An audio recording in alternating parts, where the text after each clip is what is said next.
Who did this to you? The Mafia Boss asked, seeing his Black Maid's bruises. Hello everyone. Before we begin today's story, I have a small favor to ask. Please hit subscribe and turn on the notification bell so you never miss our channel's new videos. It's quick, free, and the best way to support us in bringing you more dramatic stories. Your support means the world to us. Where are you watching from?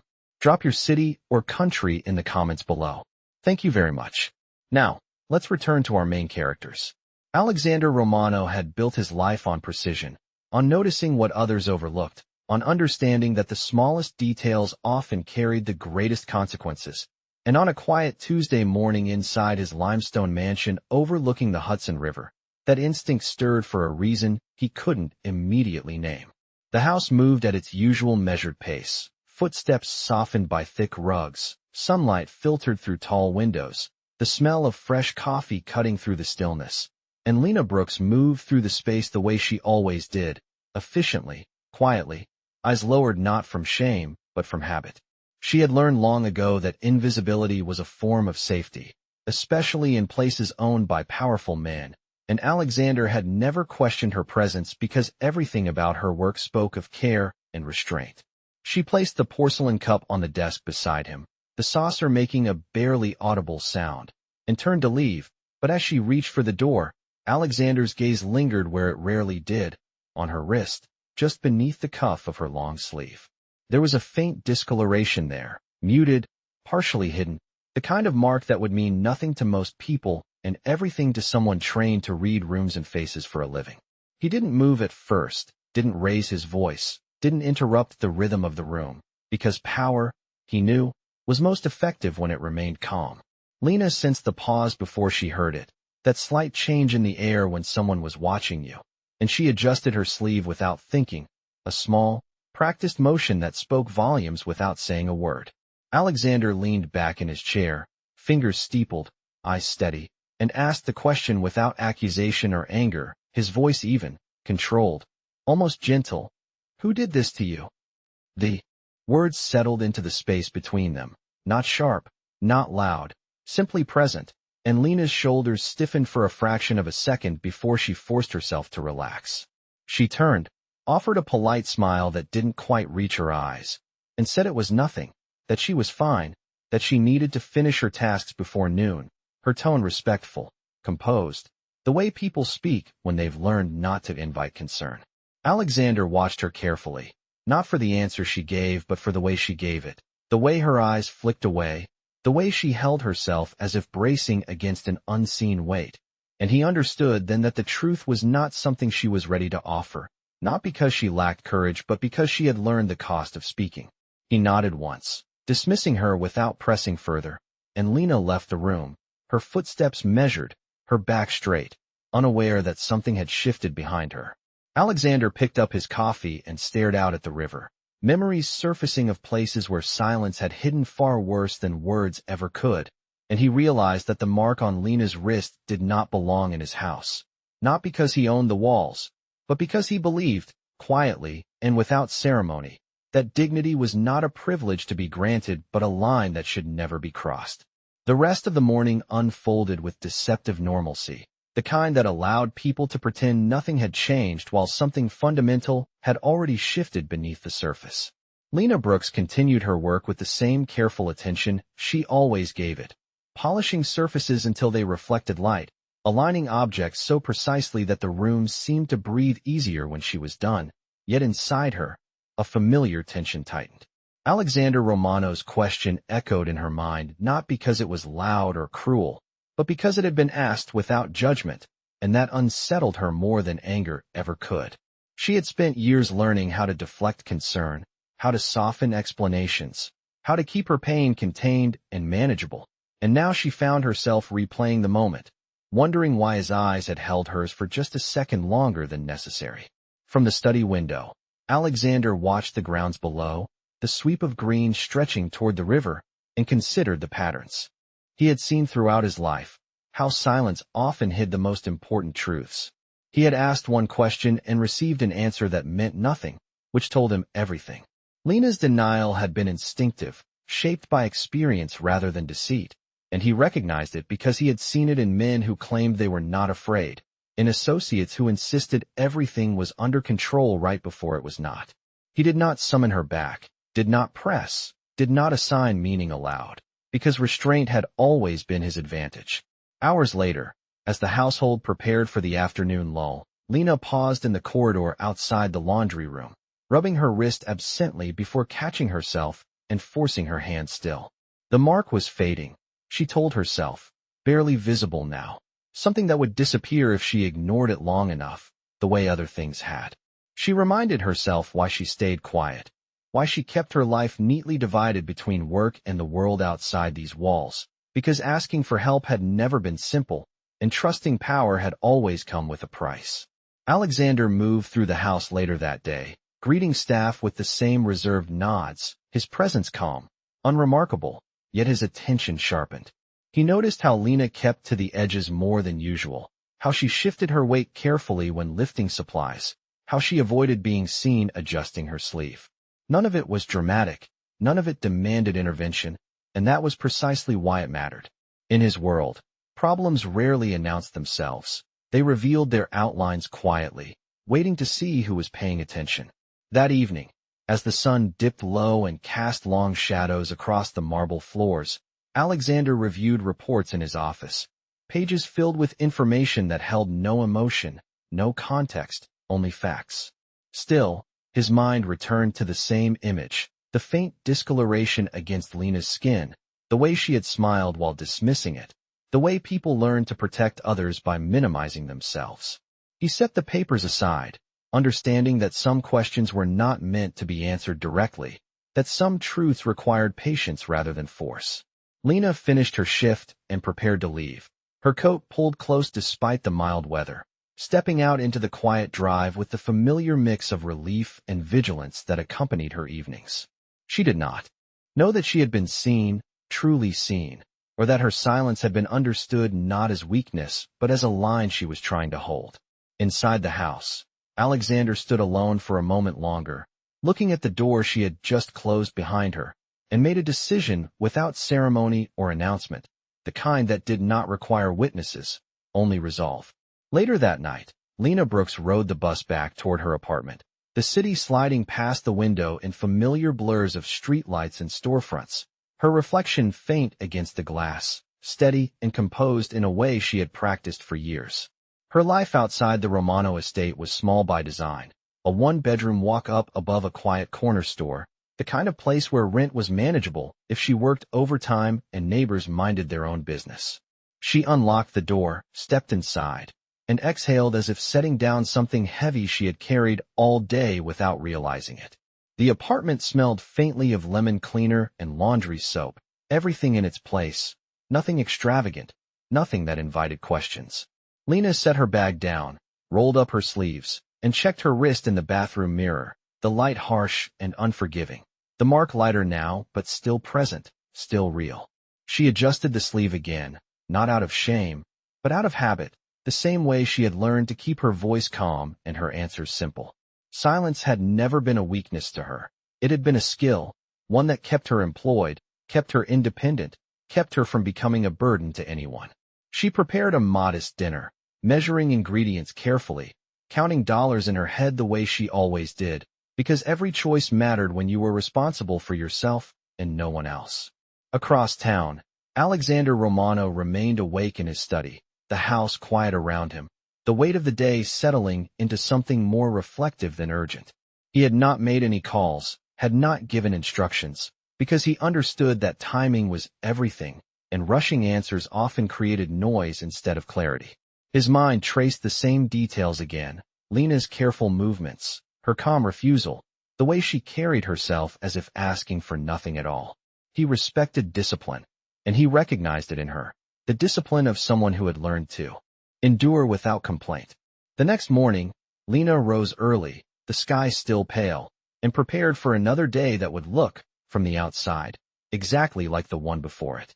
She chose a long-sleeve blouse without thinking, brewed her coffee strong, and checked her phone for messages she half hoped and half feared would appear. There was one from a number she did not save, brief and familiar, asking if she would stop by later, Nothing urgent, nothing threatening, just an expectation framed as normal. She stared at it for a moment, then set the phone face down, telling herself she would decide later, telling herself she always did. At the estate, Alexander observed the morning routine with a sharper awareness, noticing how Lena arrived on time as always, how she greeted others politely, how she moved through the rooms with the same efficiency that made her indispensable and invisible at the same time. He did not speak to her, did not draw attention, because respect, he believed, began with restraint. Instead, he paid attention to patterns, to what repeated itself quietly, to what was missing as much as what was present. Lena worked through the day with practiced focus, but beneath it ran a current of fatigue that had nothing to do with the hours she kept. It was the fatigue of constant calculation, of deciding what could be said and what had to remain private, of managing a life that required careful balance. When she caught her reflection in a window, she straightened instinctively, reminding herself that she was capable, that she had survived worse than uncertainty, that she did not need saving. Yet somewhere deep, the memory of Alexander's question lingered, not as pressure, but as something unfamiliar and unsettling, the feeling of being noticed without being judged. As the day drew on, Alexander came to a quiet understanding, one that did not rely on assumptions or force, but on patience, that Lena's world was built on endurance, and that whatever had left its mark on her had been allowed to persist because no one had chosen to see it clearly before. The following days passed with an almost careful stillness, as if the world around Lena Brooks had decided to move gently, without explaining why. At the Romano estate, routines continued, but small details shifted in ways that were easy to miss unless one was paying close attention.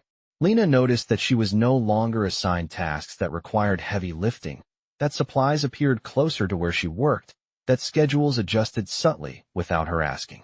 She told herself it was coincidence, the kind that happened in large households where efficiency mattered, yet part of her understood that someone had thought ahead. Alexander Romano observed these changes from a distance, not because he wished to manage her day, but because patterns revealed intent, and intent revealed truth. He had spent his life learning how people protected themselves, how they created systems to endure what they believed could not be changed, and Lena's system was built on quiet resilience. One afternoon, as she dusted the shelves in a rarely used sitting room, her sleeve slid back without warning, revealing another faint mark near her shoulder, lighter than before, but unmistakable. She froze for a fraction of a second, then adjusted the fabric, unaware that Alexander had paused in the doorway behind her. His presence felt more than heard. He did not comment, did not acknowledge what he had seen, because he understood that naming something too soon could cause it to retreat further into silence. Instead, he registered it, added it to the mental record he kept of things that did not belong. Lena finished her work and moved on, her pulse steadying as she reminded herself that she was careful, that she managed her life responsibly, that nothing was spiraling out of control. Yet later, alone in the staff break room, she sat longer than usual, staring at her hands, the question she had been asked days earlier returning with new weight. It had not been asked twice, not demanded, not followed by pressure, and that restraint had created a space she was not sure how to fill. She had always believed that staying quiet kept her safe, but now she wondered what it meant when silence was noticed rather than ignored. That evening, Alexander stood by the window in his study as dusk settled, considering the limits of intervention. He knew that protection imposed without consent was just another form of control, and he refused to become that.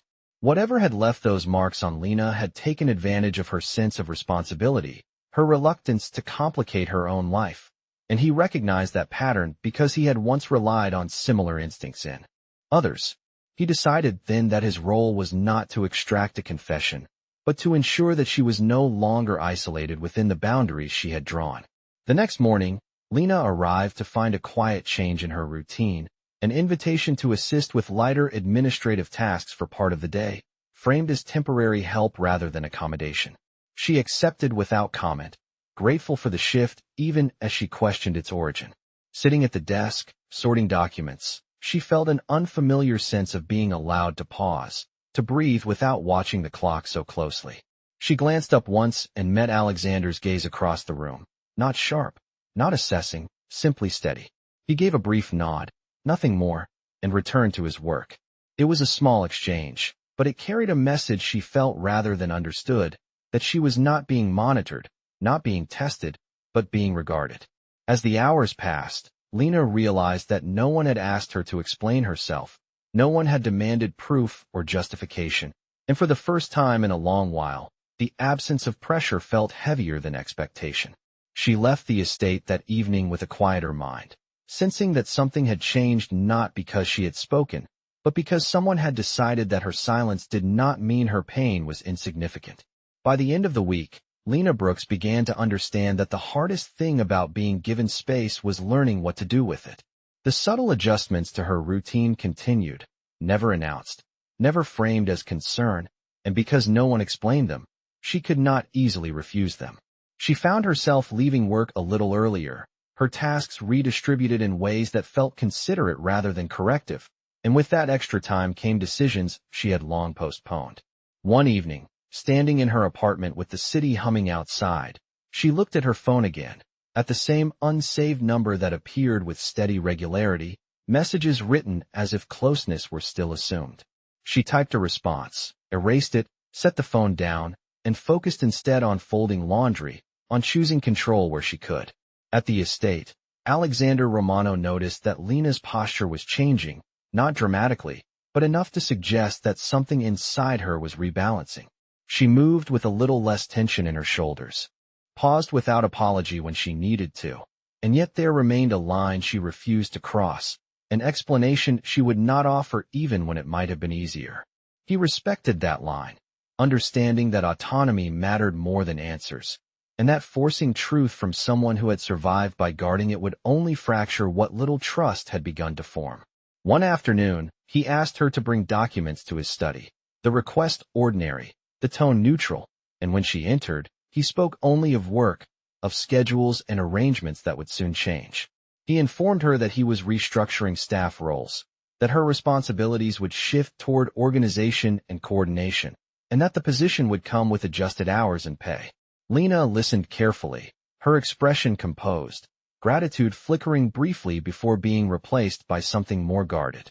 She thanked him, asked practical questions, and accepted the offer without embellishment, careful not to frame it as rescue or reward. As she turned to leave, Alexander added quietly that if she ever needed time away, she did not need to justify it. The words were simple, but they landed heavily, because they acknowledged choice rather than obligation. Lena nodded once and left the room, her thoughts unsteady, aware that she was being offered something she had rarely been given, the freedom to decide without consequence. That night, she did not respond to the message waiting on her phone. She placed it face down and went for a walk instead, counting blocks, letting the cool air settle her breathing, reminding herself that she was capable of setting limits even when it felt uncomfortable. The next day, the number did not appear, and while relief washed over her, it was tempered by uncertainty, the quiet fear that often followed a change in pattern. At work, she focused on her new tasks, discovering that she was good at them, that her attention to detail translated easily into coordination, that being seen for her competence did not require her to reveal her private struggles. Alexander watched this transition with careful distance, satisfied that she was claiming space on her own terms, and attentive to the fact that whatever influence he had wielded remained indirect. He did not congratulate her, did not frame her progress as his doing, because he understood that dignity was not something to be handed down. As the days passed, Lena began to sleep more soundly, not because everything was resolved, but because the constant vigilance that had shaped her routines was loosening its grip. She still carried herself carefully, still chose her words with intention, but beneath that discipline was a growing sense that she was no longer alone in holding the line she had drawn. And Alexander, standing in the quiet of his study one evening, recognized that the most meaningful shift had not come from confrontation or command, but from honoring the boundary she had maintained and ensuring that she no longer had to defend it by herself. The quiet that followed was not empty but deliberate, shaped by choices made without discussion and actions taken without spectacle. Lena Brooks continued settling into her new responsibilities, her days structured around coordination and planning rather than physical strain, and with that shift came a clearer view of how the estate functioned beneath its polished surface. She noticed how information flowed, how schedules aligned, how small adjustments could ripple outward and change outcomes without drawing attention. It suited her temperament, the work requiring focus and discretion rather than explanation, and she performed it with the same understated precision that had defined everything she did. Alexander Romano observed her progress without interference, aware that trust was not built through proximity, but through consistency. He had not spoken to her again about what he had seen, had not revisited the question he once asked, because the absence of pressure had become part of the agreement between them, unspoken yet firm. Still, his attention did not waver. In parallel with the visible calm, he began gathering quiet context, not through interrogation but through pattern recognition, the same method he had relied on for decades. He reviewed timelines, compared addresses, noted the overlap between places and moments that did not belong together, and when he spoke to others, his questions were framed broadly, detached from any single name. Lena sensed none of this, only that the sense of being followed by expectation had faded, replaced by something steadier. One afternoon, as she organized files in a side office, she realized that her phone had been silent for days, the absence of messages no longer a source of anxiety but relief. She allowed herself to acknowledge that the boundary she had drawn was holding, not because she had defended it loudly, but because someone else had chosen not to cross it. The understanding settled into her slowly, accompanied by a cautious optimism she kept to herself. Alexander's quiet inquiry continued without urgency, each piece of information fitting into a larger picture that required patience rather than confrontation. He did not need to know every detail to know enough, and what he learned confirmed what he had already sensed, that Lena's silence had been a form of self-preservation rather than secrecy. He took no immediate action, because timing mattered more than speed, and solutions imposed too quickly often created new problems. Instead, he ensured that structures were in place, that contingencies existed, that paths forward were quietly secured should they be needed. Lena's workday ended one evening with a sense of completion rather than exhaustion, and as she left the estate, she paused briefly at the gate, breathing in the air as if noticing it for the first time. She walked home without rushing, aware of her surroundings, but no longer braced for them, her thoughts less crowded than they had been in months. Inside, Alexander closed a folder and set it aside, not with satisfaction, but with resolve. The information he had gathered did not demand retaliation or display, only correction, the kind that restored balance without drawing attention to itself. He understood that true protection was often invisible, measured not by what happened, but by what no longer did. As days turned into a week, Lena felt the cumulative effect of small mercies, the freedom to focus on her work, the absence of fear-driven interruption, the quiet confidence that came from being regarded as capable rather than fragile. She did not know why the world felt less sharp at its edges, only that it did, and she accepted that change without demanding an explanation. Alexander watched the estate settle into its rhythm, satisfied that the silence he maintained was purposeful, that restraint remained the most powerful tool at his disposal, and that when justice came, it would arrive without announcement, leaving behind only the evidence that something harmful had been quietly, decisively removed. What followed unfolded so quietly that it barely registered as change, and that was precisely the point. Lena Brooks noticed first in the smallest ways, the kind of shifts that did not announce themselves but altered the shape of her days. A meeting she expected to attend was canceled without explanation, a delivery she usually coordinated was rerouted before it reached her desk, and an address she had once passed on her way home no longer appeared in her routine. None of it felt dramatic. None of it demanded her attention. Yet the cumulative effect was unmistakable, a sense that certain threads had been gently but firmly removed from the fabric of her life. She did not question it aloud, because she had learned that safety often arrived disguised as normalcy, and asking too many questions could unravel it. At the estate, Alexander Romano continued his work with the same measured calm, attending to matters that required his presence while allowing other things to resolve without his involvement. He did not give orders tied to Lena's name, did not reference her situation in conversation, because the absence of connection was part of the solution. systems adjusted, obligations dissolved, and expectations quietly expired, all without confrontation.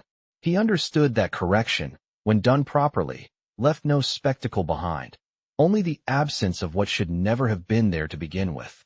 Lena's evenings grew lighter, not because she suddenly trusted the world, but because it no longer pressed against her boundaries with the same insistence.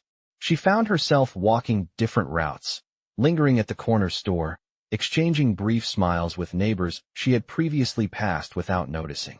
The city felt less watchful, less demanding, and while she could not identify the reason, she felt its impact in her body, the way her shoulders no longer tightened at unexpected sounds, the way her breath came easier when she unlocked her door.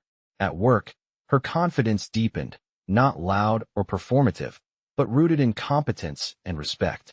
She spoke when necessary, remained silent when appropriate, and discovered that her voice, when used, carried weight.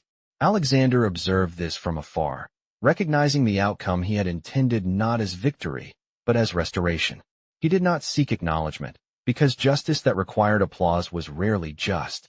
The measures he had taken were designed to disappear into the background, to make room rather than claim credit. He knew that the most meaningful intervention was one that allowed the other person to continue without disruption, to move forward without being marked by what had been corrected. Days turned into weeks, and the memory of unease that once hovered at the edge of Lena's thoughts began to fade, replaced by something steadier. She still guarded her privacy, still chose discretion over disclosure, but she no longer felt compelled to brace herself for consequences that never arrived. The silence that had once protected her now felt different, no longer defensive, but spacious. One afternoon, as she reviewed schedules and closed out the day's work, she paused, realizing that an entire category of worry had slipped from her mind unnoticed. She did not celebrate it, did not name it, but she recognized it as progress. In his study, Alexander closed a ledger and demonstrated the same restraint he had practiced all along, allowing the situation to resolve itself without further adjustment. He believed that dignity was restored not through declaration, but through consistency, through the quiet assurance that harm would not be permitted to return. And as Lena left the estate that evening, her steps unhurried, her thoughts unburdened by explanations she no longer needed, the world around her bore the subtle imprint of a correction made without force, without witnesses, and without ever requiring her to ask for it. The change became undeniable not because of what was said, but because of what no longer followed Lena Brooks home at night. Weeks passed without interruption, without the low-grade tension that once lingered beneath every routine, and she found herself adjusting to a life that no longer required constant vigilance. She still woke early, still planned carefully, still valued discretion, but the urgency had softened into something steadier, something that allowed her to think beyond the next necessary step. At the estate, her role continued to expand naturally, her ability to anticipate needs and manage details earning quiet respect from those around her. And for the first time, she felt included without being scrutinized. Alexander Romano maintained his distance, interacting with her only when work required it, his manner unchanged, controlled, and professional. Yet there was a subtle acknowledgement in the way he listened when she spoke, in the way her input was accepted without question. One afternoon, as Lena finalized a set of schedules, Alexander entered the office and asked for a brief update, his tone neutral, his attention focused. She explained the adjustments she had made, the efficiencies she had introduced, and when she finished, he nodded once, satisfied.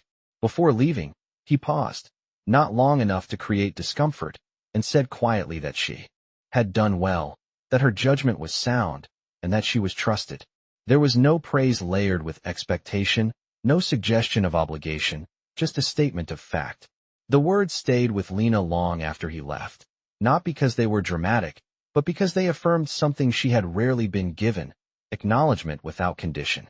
That evening, she returned to her apartment and noticed how different the space felt now, less like a refuge from the world, and more like a place she actively inhabited. She cooked a proper meal, called a family member she had been postponing, and spoke with a lightness she did not have to manufacture. The absence of fear allowed room for connection, and she recognized that as a quiet victory. At the estate, Alexander reviewed his responsibilities with the same discipline he applied to everything, satisfied that the matter he had addressed no longer required his attention. He did not check for confirmation, did not look for signs of gratitude, because the outcome spoke for itself. He believed that when intervention was done correctly, it dissolved into normalcy, leaving no trace except stability. Days later, as Lena prepared to leave for the weekend, Alexander encountered her briefly near the entryway. He did not stop her, did not reopen old questions, but he met her eyes and spoke a single sentence, measured and calm, telling her that she would never need to explain herself to him. The statement was not framed as reassurance, but as policy, as an unchangeable boundary. Lena felt the weight of it settle gently, not as protection imposed from above, but as respect extended without demand. She thanked him simply and left, her steps light, her thoughts clear. As she walked into the evening air, she realized that the most meaningful change had not been the removal of a threat, but the restoration of her sense of agency. She had not been rescued or exposed or reshaped. She had been allowed to remain herself without fear. And in that quiet exchange, both understood that dignity, once honored, did not need to be defended again. Time moved forward without ceremony. And in that quiet continuation, Lena Brooks found something she had not expected, a sense of belonging that did not demand explanation. Months passed, marked not by milestones but by steadiness, by days that began and ended without the need for defense. Her work at the estate had become second nature, her role defined by trust rather than caution, and she carried herself with a calm assurance that reflected who she had always been beneath the weight she once bore. She no longer checked her phone with apprehension, no longer planned her routes around imagined contingencies, and when she laughed, it came easily, unguarded, surprising even herself. Alexander Romano watched this evolution from the periphery of her life, satisfied that the balance he valued had been restored. He had not changed her circumstances by force or declaration, but by refusing to allow disregard to persist, and in doing so, he had honored something fundamental. Their interactions remained professional, respectful, grounded in mutual understanding rather than sentiment.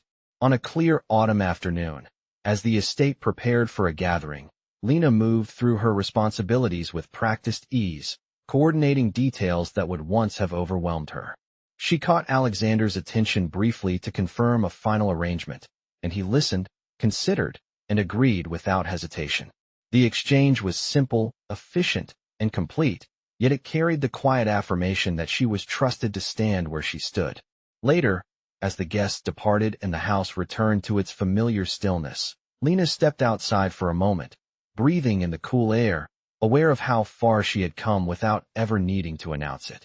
She thought about the person she had been when silence was her shield, and recognized that silence now felt different, chosen rather than imposed. Inside, Alexander closed the doors on another chapter of his life with the same discipline that had guided him through many before it. He reflected briefly on the question he had once asked, not with regret, but with clarity, understanding that it had never been about answers. It had been about recognition, about seeing what others ignored and deciding that it mattered. He returned to his work without lingering, confident that the outcome spoke for itself. As evening settled, Lena walked home through streets she now experienced as familiar rather than threatening, her steps unhurried, her thoughts open. She did not feel indebted or diminished, only grounded, aware that her dignity had remained intact throughout it all. She had not been defined by what had happened to her, nor by the quiet intervention that followed, but by her ability to continue on her own terms.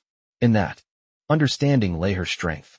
And somewhere behind the walls of a house built on power and restraint, Alexander Romano carried on as he always had, knowing that the truest measure of justice was not the sound it made, but the peace it left behind. In the end, nothing about Lena's life announced itself as extraordinary, and that was the point, because what had been restored was not spectacle or triumph, but something far more enduring, the simple certainty that her pain had been seen, her boundaries respected, and her dignity preserved without condition.